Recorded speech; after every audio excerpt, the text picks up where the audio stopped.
excellent defense, probably going to be a pretty low-scoring game. I mean, what does that say to you about the level you bring? Yeah, obviously, they have really good defense.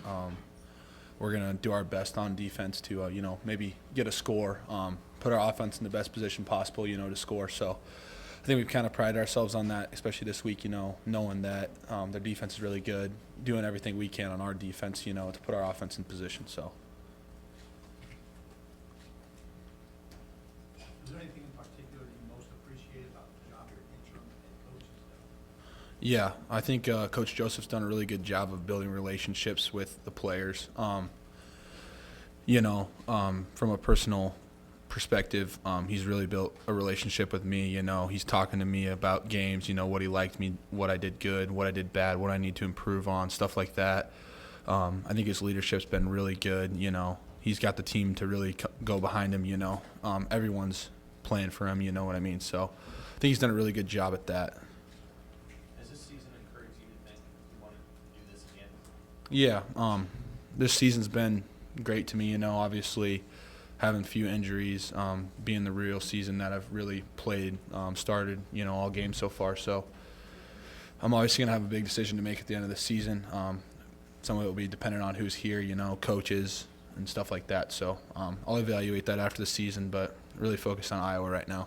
Has Coach Dawson given you feedback on, I assume he has, on how you played this year, and what's he said, and what's been your own self-assessment? Yeah, I think me and Dawson have a really good relationship. He'll tell you how it is. And I think, as the seasons went on, I think my play has progressed as he does too. Obviously, not really starting any games before this season, kind of getting thrown in there, So I think as the seasons went on, I've definitely progressed in my play. So obviously it'll be a big decision to make at the end of the season, and so I'm looking forward to that. Colton, Iowa's offense, they do a lot of zone blocking. As a defensive lineman, interior guy, what's the trick against an offensive line? Yeah, exactly. So, the last few weeks we've seen some gap scheme, truck last week, power stuff like that, counter. This week's going to be a lot more, zone scheme like you're saying. So,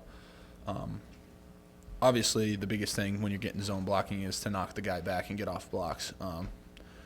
If you don't knock him back and you're just stalemated, he'll lock onto you. You can't get off blocks. You're not going to make any plays. So I think it's big when you're zone, obviously inside zone, stretch, stuff like that. So you're big time getting off blocks. Colton, what do you think of the idea of playing spoiler on Friday against them? What's that again? What do you think of the idea of being a spoiler? Oh, yeah. Yeah, obviously, they're playing for the Big Ten to get into the Big Ten championship. So I think, obviously, me being from Nebraska, me being here for 5 years and not beating them, that's a pretty big thing for me. So I'm looking forward to Friday, and I'm going to play as hard as I can. So. How do you describe this Nebraska-Iowa? Some people call it rivalry. I don't know what players would say. Yeah, I think it's a huge game, obviously, playing it on Friday, how many games are on Friday, what are there, 5 games or whatever, how many people in the world are watching, you know what I mean? So there's obviously going to be a lot of people watching this game, so what we put on tape is what's going to define us, maybe things haven't went our way this season, but this game can mean a lot to us, if we can throw their season off, that's huge to us, especially with this rivalry. We're playing for a trophy, so.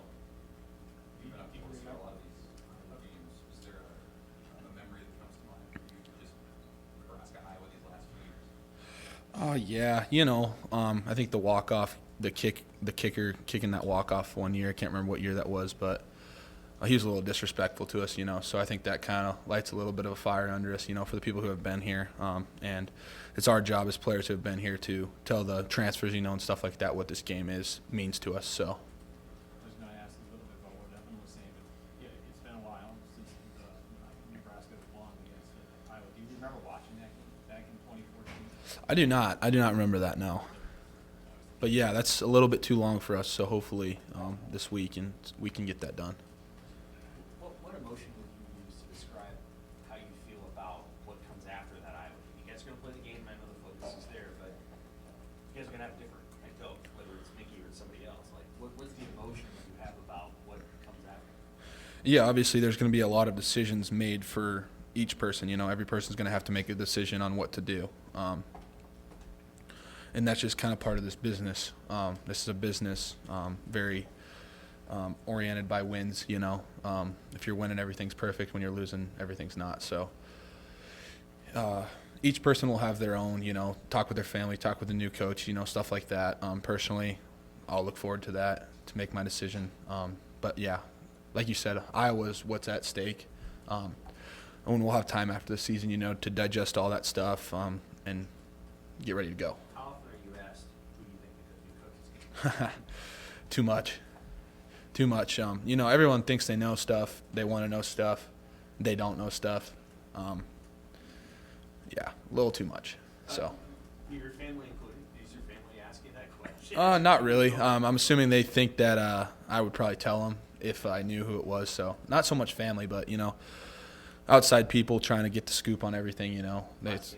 Yeah, classmates, friends, stuff like that. So I think it's a pretty common question that gets a little annoying. What do you tell them? I'm just like you. I have no clue. All these rumors. I don't know. I don't know what to tell them. Just tell them I don't know. Anything else for Colton?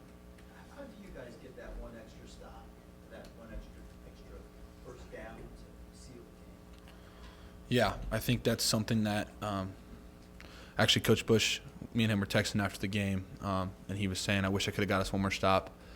And I think these coaches may take too much blame on themselves, Obviously, we're the ones out on the field, We're the ones that can make that one more stop, So you never know when that play is going to be, when you need that stop. It could have been earlier in the game.